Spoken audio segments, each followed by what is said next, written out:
देखो यार भाई लोग, जो ऑन पेज एसईओ होता है ना, बहुत ही सिंपल सा चीज़ होता है और ये फ्री में भी आपको सीखने को मिलेगा मेरे यूट्यूब चैनल पर। लेकिन फिर भी आप में से बहुत सारे लोग रिक्वेस्ट कर रहे थे, इसलिए मैं वीडियो बना रहा हूँ ताकि आप लोगों को कुछ बातें मैं बता पाऊँ, समझा पाऊँ। ठीक है, तो देखो यार प्रोसेस क्या रहता है। सबसे पहले आपको नीच चूज कीवर्ड रिसर्च करना है और उसको बाद आपको आपका जो है वेबसाइट को सेटअप करना है। ठीक है, अब वेबसाइट को सेटअप करने के बाद आप जब आर्टिकल लिखेंगे तो आर्टिकल लिखने के से पहले आपको वन टाइम के लिए एक स्ट्रक्चर तैयार करना है। ये मोस्टली नीश एंड माइक्रो नीश के लिए बेस्ट होता है, लेकिन जो मल्टी नीश होता है उनके लिए कोई स्ट्रक्चर वगैरह कुछ नहीं होता है। लेकिन हाँ, आपका अगर कोई सा भी एक, जैसे कि मुझे मेरा है मोड माफी यहाँ पर मैं यूज़ कर रहा हूँ, तो एक स्ट्रक्चर आप लोग तैयार कर लीजिए। कैसे स्ट्रक्चर कि आपका जो आर्टिकल है उसका तो टॉपिक सेम है, लेकिन इसमें ऐसा क्या क्या नया नया रहेगा जो कि दूसरे वेबसाइट पर नहीं है एंड सिर्फ मेरे ही वेबसाइट पर है एंड वो लोगों से डिफरेंट बनाता है। ठीक है, तो इसके लिए मैं यहाँ पर आप लोगों को बताना चाहता हूँ, जो मेरा modmafia.co है, इसमें मैं जो यूज़ करता हूँ वो मैं यहाँ पर दिखा देता हूँ तो आप लोगों को। तो देखो यार, ये मेरा जो वेबसाइट का एक आर्टिकल है, सिंपल इसको मैं देखा समझाता हूँ। तो मेरा एक स्ट्रक्चर होता है। सबसे फर्स्ट पैराग्राफ में देखो यार, मैं कुछ लिखता हूँ, उसके बाद मैं क्या करता हूँ, उस एप्लीकेशन का जो है प्ले स्टोर का मैं लिंक देता हूँ। ठीक है, उसके बाद मैं एक इमेज देता हूँ, एक हेडिंग देता हूँ, उसके बाद 2 पैराग्राफ लिखता हूँ, फिर उसके बाद उसका फीचर वगैरह बताता हूँ। ठीक है, उसके बाद उसका जो भी होता है एक डाउनलोड लिंक देता हूँ एंड एक्स्ट्रा में क्या क्या चीज़ रखता हूँ वो ये है कि ठीक उसके नीचे में उससे रिलेटेड जो वीडियोस होता है ना यूट्यूब का, वो मैं एम्बेड करके देता हूँ। ठीक है ना, ताकि लोग यहाँ पर से क्या होगा ना, मेरा जो कंटेंट है ना उसका रीडिंग टाइम जो है ना वो बहुत ही बढ़ेगा। जैसे कि यूट्यूब में होता है ना वॉच टाइम, तो ब्लॉग में भी ऐसा ही होता है कि एक विजिटर गूगल से अगर सर्च करके आता है तो बंदा कितने देर तक तुम्हारे पेज पर रह रहा है और कितने देर तक दूसरे के लोगों के पेज पर रह रहा है। ठीक है ना, तो अगर आपके वेबसाइट पर ज़्यादा स्पेंड करेगा टाइम तो ऑब्वियसली गूगल आपके वेबसाइट को थोड़ा रैंक करेगा, है ना। तो ये बहुत सारे फ़ायदा मिलता रहता है। तो यहाँ पर से वीडियो ऐड करता हूँ, उसके बाद एक पब्लिक रिव्यू का सेक्शन रखा है जहाँ पर मैं प्ले स्टोर का रिव्यू वगैरह कॉपी करके यहाँ पर डालता हूँ, ताकि लोगों को एक एक्स्ट्रा चीज़ मिले कि हाँ भाई इस एप्लीकेशन के बारे में दूसरे लोग क्या बोल रहे हैं, कानाफूसी कर रहे हैं। होते ना इंडियंस का यार एक कि दूसरे के घर में क्या हो रहा है झांकना, तो इसलिए मुझे लगा कि ये सबसे बेस्ट होगा एंड ये सब फायदेमंद भी होता है बहुत सारे। ठीक है, और बीच में देखो यार, ये एक मैंने एक मीम टाइप का एक फनी टाइप का शेयर किया कि ये रेटिंग करने में क्या जाता है बे, एकदम मतलब इसके एंग्री प्रेस के स्टाइल में मैंने बोलने की कोशिश किया। तो इससे लोग ना मतलब सीरियसली से फ़नी टाइप में आ जाएंगे। जैसे कि तुम मार्वल की मूवीज़ में देखते हो, सीरियस के अंदर भी वो लोग फ़नी करते हैं, तो इससे क्या होगा ना, एंगेजिंग होगा। देखो मेरा इंग्लिश इतना अच्छा नहीं है और इसके लिए मैं मतलब एंगेजिंग नहीं कर पाता अच्छे से, तो मैं इस टाइप की चीज़ों से जो है ना विजिटर्स को एंगेजिंग करने की कोशिश करता हूँ। ठीक है, तो ये मेरा एक स्ट्रक्चर रहता है हर आर्टिकल के, मेरा ये वाला सीन रहता है, उसके बाद रिव्यू रहता है, एक वीडियो रहता है, प्ले स्टोर का ये एप्लीकेशन का लिंक रहता है, कुछ स्क्रीनशॉट्स रहते हैं बाकी। ठीक है, तो ये मेरे को दूसरे वेबसाइट से डिफरेंट बनाते हैं मेरे वेबसाइट को। ठीक है ना, तो आपको भी सेम टू सेम एक स्ट्रक्चर तैयार करना होगा। अब देखो यहाँ पर ऑन पेज एसईओ ना कहीं कहीं पर बेकार भी होता है, क्योंकि देखो यार on page SEO completely depend करता है कि आपका कंटेंट क्या है। लास्ट वीडियो में जैसे कि हमने देखा था कि वेबसाइट है bestnow.in, बंदे ने यहाँ पर देखो टाइटल में सिंपली जो मेन टाइटल है वो चिपका दिया। ठीक है, देख सकते हैं यहाँ पर व्हाट्सअप स्टेटस है ना, व्हाट्सअप हिंदी स्टेटस। तो इस बंदे ने कोई भी एसईओ वगैरह कुछ नहीं किया, जस्ट क्या किया, इसने आर्टिकल लिखने पर ध्यान दिया और आर्टिकल भी नहीं लिखा यार। ओके, तो यहाँ पर देखो यार टाइटल में कुछ और लिखा है और ये कर सकते हो आप योस्ट एसईओ से, उसका जो प्लगइन आता है उसमें आप जो टाइटल डालोगे वो यहाँ पर गूगल पे शो करेगा, यहाँ पर देख सकते हो, लेकिन ओरिजिनल जो टाइटल है वो आप डिफरेंट रख सकते हो। तो ये यूएस्ट का कमाल है, यूएस्ट में होता है, यूएस्ट एसईओ में होता है। अगर प्लगइन आपके पास है तो जल्दी से यूज़ कर लेना। ओके, अब यहाँ पर यार देखते हैं बंदे ने किया क्या है।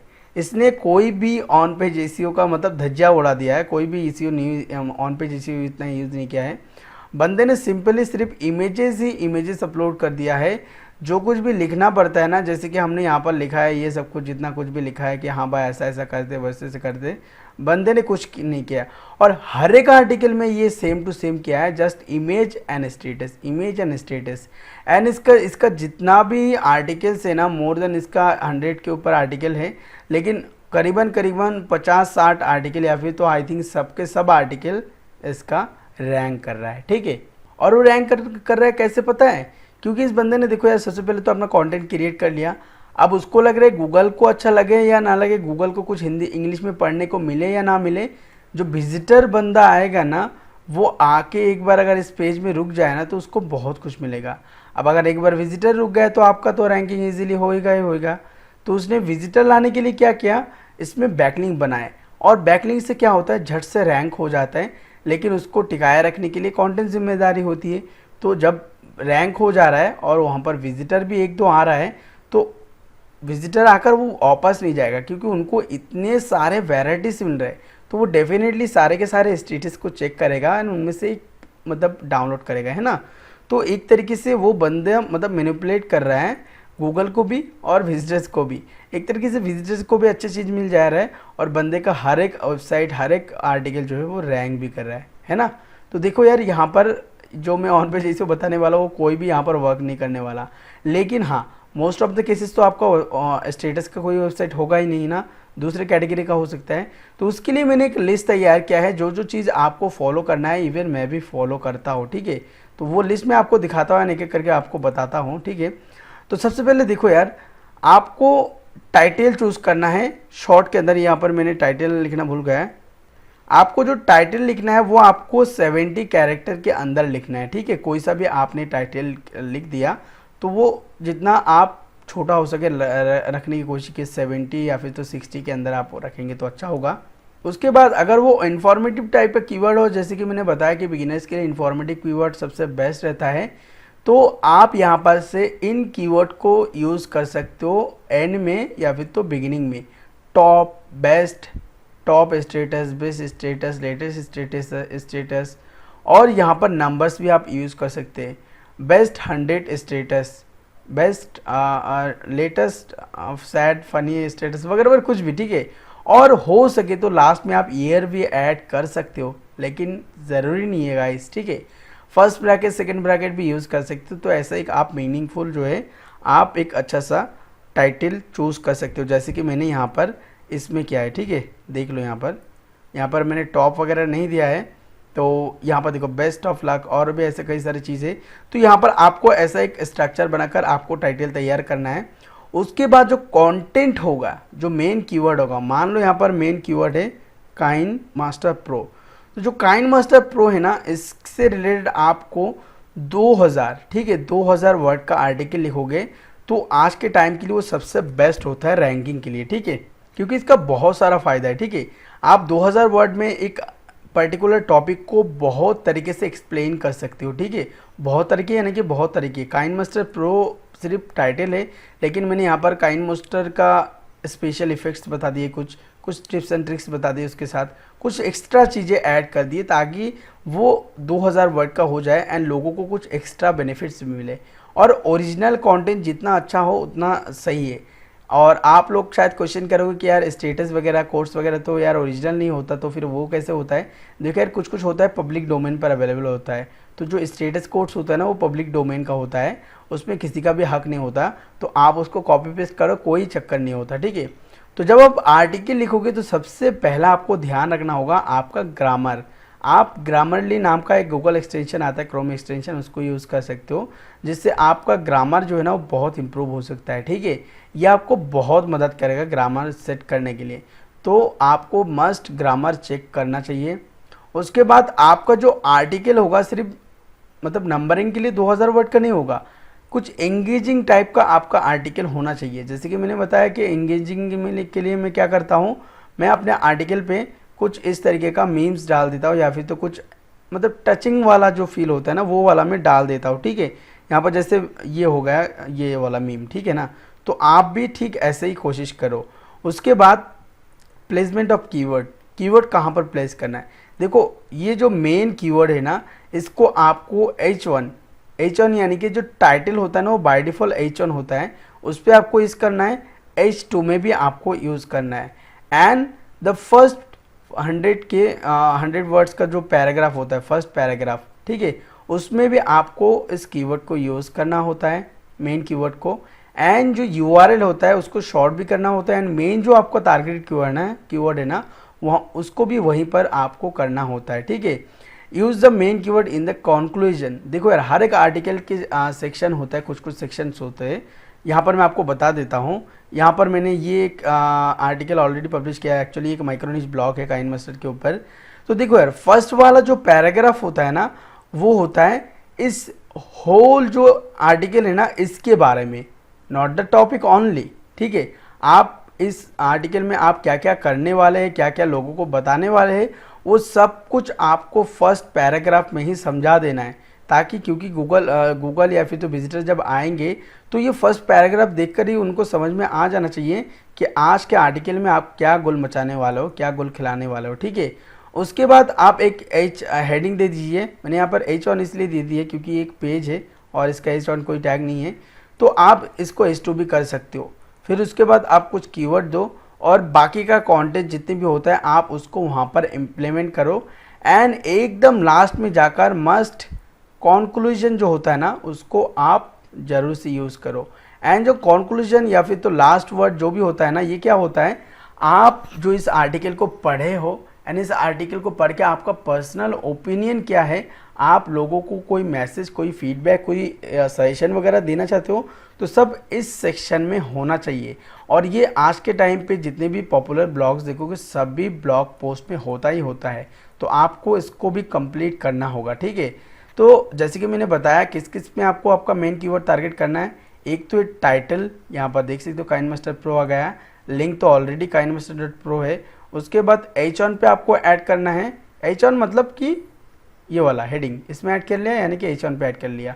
उसके बाद H2 में भी आपको ऐड करना है, ठीक है। और हो सके तो H3 या फिर H4 भी ऐड कर लो। और जो हर एक पैराग्राफ होगा ना, तो हर एक कोशिश करो यार हर एक पैराग्राफ में समझाने के लिए।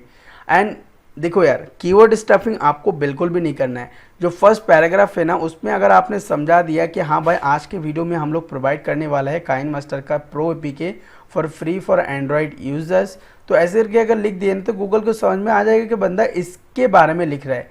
आप 10 जगह पर इस कीवर्ड को पेस्ट करेंगे तो आपका जो है यही टारगेटेड कीवर्ड नहीं होगा। लेकिन अगर आप ऐसा एक सेंटेंस, ऐसा एक पैराग्राफ लिख दिया कि उसमें आपको समझ में आए कि आप कौन से टॉपिक को फोकस करने वाले हो, तो वहीं पे आपको सेट हो जाता है आपका आर्टिकल। अगर आप पूरे होल आर्टिकल पे भी अपना मेन कीवर्ड को मतलब और पेस्ट नहीं करोगे ना, तो आप गूगल ऑटोमेटिकली समझ जाएगा कि ये बंदा फर्स्ट पैराग्राफ में जो लिखा होगा उससे ही समझ जाएगा कि ये बंदा इसके ऊपर फोकस कर रहा है, ठीक है। तो हो गया। उसके बाद आप बीच में एक दो बार, अगर 2000 वर्ड की कंटेंट हो तो आप बीच में एक दो बार यूज़ कर सकते हो। एंड कंक्लूजन में आपको मस्ट यूज़ करना है। ऊपर से जो इमेज होगा ना, तो इमेज में भी आपको उसका जो है ना वर्ड आपको यूज़ करना है, जो मेन कीवर्ड है उसको यूज़ करना है। उसके साथ साथ जो ऑल्टरनेटिव कीवर्ड होते हैं ना, उसको भी आपको यूज़ करना है। तो यहाँ पर मैं एक और मैं डाल देता हूँ। तो यहाँ पर भी काइनमास्टर प्रो जो है वो यहाँ आ गया, तो आपको इमेज में भी डालना होगा, ठीक है। और जो वीडियो होगा या फिर कुछ भी होगा इंफॉर्मेटिव, वो सब कुछ उसी से रिलेटेड होना चाहिए। तो ये होता है। उसके बाद हम लोग देखते हैं रूल्स में और क्या क्या चीज़ है। तो यहाँ पर जैसे बताया, use the main keyword in image all tag, ठीक है ना। तो ऑल्टरनेटिव टैग जैसे कि मैंने अभी दिखाया, उसको भी आपको करना है। Also rename the image with A meaningful keyword, ठीक है ना। तो आपका जो इमेज होगा उसको ऐसा नहीं कि हाँ भाई 123.jpg, ऐसा नहीं करना है आपको। अगर आपका टारगेटेड कीवर्ड काइनमास्टर है तो यहाँ पर आप लिखिए काइनमास्टर प्रो लोगो .jpg, ठीक है ना। जेपीजी तो ऑलरेडी मतलब ये होता है। तो आपको ऐसे आपके इमेजेस को करना होगा, ठीक है। उसके बाद क्या करना होगा, आपको यूज़ इनबाउंड लिंक, ठीक है, या फिर तो इंटरनल लिंक, जो आपके वेबसाइट के दूसरे आर्टिकल्स है ना, तो उससे रिलेटेड जितने भी होगा ना, तो आपको उसको मस्ट इंटरनल लिंकिंग करना होगा। जैसे कि यहाँ पर मैं किया हो, देख सकते हो यहाँ पर काइनमास्टर वीडियो एडिटर का एप्लीकेशन मतलब आर्टिकल है। तो उसके रिलेटेड जो दूसरे वीडियो एडिटर्स अवेलेबल है, Filmora go and power director, उसका भी मैंने इंटरलिंकिंग कर दिया। तो ये चांसेस बढ़ जाता है विजिटर वहाँ पर भी आकर क्लिक करेगा, ठीक है ना, क्योंकि उनको काइनमास्टर मिल गया और दूसरे विजिटर वीडियो ये भी सारे वीडियो एडिटर ही है, तो उनको एक प्लस पॉइंट बन जाएगा, ठीक है। ऐसे इंटरलिंकिंग करना है, ऐसा नहीं कि आर्टिकल हो टेक के ऊपर और आप इंटरनल लिंकिंग कर रहे हो मतलब हेल्थ से रिलेटेड, तो ऐसा नहीं बनता, ठीक है। उसके बाद एक्सटर्नल लिंकिंग, तो देखो एक्सटर्नल लिंकिंग आपको सिर्फ और सिर्फ हाई अथॉरिटीज जो डोमेन नेम्स होते हैं ना, जैसे कि विकिपीडिया हो गया और भी जितने भी ब्रांडेड ब्लॉग्स होते हैं ना, उनका ही आपको एक्सटर्नल लिंकिंग करना होगा, ठीक है, आपके वेबसाइट पर। मान लो कोई ऐसा एक वर्ड आ गया जिसको आपको समझाना है लेकिन आप समझा नहीं सकते, तो उसका एक रेफरेंस लिंक आपने दे दिया कि भाई आप इस लिंक पे क्लिक करके जाके इसको समझ सकते हो, ठीक है ना। तो ऐसे करके आपको देना होगा। और उसके बाद मैंने एक और चीज़ यहाँ पर बताना भूल गया, और वो है कि आपको आपकी इमेज को कंप्रेस जरूर से करना है। यहाँ पर एक वेबसाइट है जिसको मैं पर्सनली यूज़ करता हूँ, वो है compress.jpg। उसके बाद png भी है यहाँ पर, आप उसको भी यूज़ कर सकते हो। तो ये वेबसाइट मेरे लिए बहुत ही अच्छा काम करता है, इससे मैं इजीली किसी भी कंटेंट को जो है ऑप्टिमाइज़ कर सकता हूँ। इसका साइज़ देख सकते हो 194 KB है। अब इसको मैं यहाँ पर अगर पेस्ट कर दूँ तो ये ऑप्टिमाइज़ होगा, और इसका क्वालिटी, अच्छा ये ऑलरेडी ऑप्टिमाइज्ड है इसलिए 0 दिखा रहा है, तो इसका क्वालिटी भी नहीं घटेगा। तो आपको मस्ट आपने इमेज को जो है कंप्रेस करना है ताकि उसका आपका जो आर्टिकल है उसका लोडिंग स्पीड ना बढ़े, ठीक है। Boost reading time using different type of media like GIF videos, जैसे कि मैंने बताया कि रिलेटेड वीडियो देखो डालोगे तो विजिटर आएगा, आर्टिकल पढ़ते पढ़ते हो सकता है कि वो वीडियो देखने लग जाए, तो उसका क्या होगा, आपका जो है आर्टिकल रीडिंग टाइम इंक्रीज होगा, ठीक है ना। Must add conclusion last word, तो ये भी मैंने बता दिया कि आपको कॉन्क्लूजन या फिर तो लास्ट वर्ड मस्ट ऐड करना ही करना है। एंड इन सारी चीज़ों को करने के लिए जो बेस्ट प्लगइन अवेलेबल है वो है Yoast SEO। लेकिन अब अगर ब्लॉगर में कर रहे हो तो आपके लिए ऑलरेडी ब्लॉगर पे जो गूगल का सर्च प्रेफरेंस होता है वो सबसे बेस्ट होता है। तो ऐसे ऐसे करके आपको आर्टिकल लिखना होता है। देखो यार, जो ऑन पेज एसईओ होता है ना, उसमें इतना कुछ खास नहीं होता जितना कि ऑफ पेज एसईओ में होता है, ठीक है ना। तो आपका अगर ऑन पेज एसईओ अपने सबसे पहले एक स्ट्रक्चर बना लिए आप ना अपने खुद का, उसके बाद जो जैसे जैसे कि मैंने कहा कि 2000 वर्ड का आर्टिकल लिखना होना चाहिए और उससे ज़्यादा होगा तो और अच्छा होगा। लेकिन कुछ कुछ आर्टिकल्स ऐसे होते हैं जिसमें आप वर्ड मैटर नहीं करता, उसमें आप 100 वर्ड का भी आर्टिकल लिख सकते हो। बहुत सारे ऐसे वेबसाइट्स है, बहुत सारे ऐसे टॉपिक्स है, तो वो सारे के सारे तो मैं यहाँ पर मतलब कवर नहीं कर पाऊँगा, लेकिन आप लोग उसको देखते ही समझ जाओगे कि हाँ भाई इसमें इतना लिखने की कोई ज़रूरत नहीं है। लेकिन जिसमें लिखने की ज़रूरत है उसमें definitely full in depth knowledge के साथ और व्यूज़र मतलब जो व्यूअर होता है उनका सेटिस्फेक्शन टाइप का आर्टिकल आपको लिखना पड़ेगा। एंड यही कुछ ऑन पेज एसईओ का काम रहता है। अब ऑन पेज एसईओ करने के बाद आप जब ऑफ पेज एसईओ में जाओगे, बैकलिंक वगैरह पर करोगे, तब आपका आर्टिकल रैंक भी होगा एंड आपका आर्टिकल वहीं पर स्टेबल रह जाएगा। तो यार गाइस, ये था सिंपल सा यार ऑन पेज एसईओ का कंसेप्ट। यार यूट्यूब में मतलब मैंने वीडियो डालकर भी आप लोगों को समझा सकता था, लेकिन यार आप लोग यहाँ पर डिमांड की हो तो डेफिनेटली यहाँ पर मैंने अपलोड कर दिया, ठीक है। देन आई होप कि यार आप लोगों को सही से अभी ऑन पेज के बारे में पता लग गया होगा, कीवर्ड रिसर्चिंग के बारे में भी पता लग गया होगा। ओके।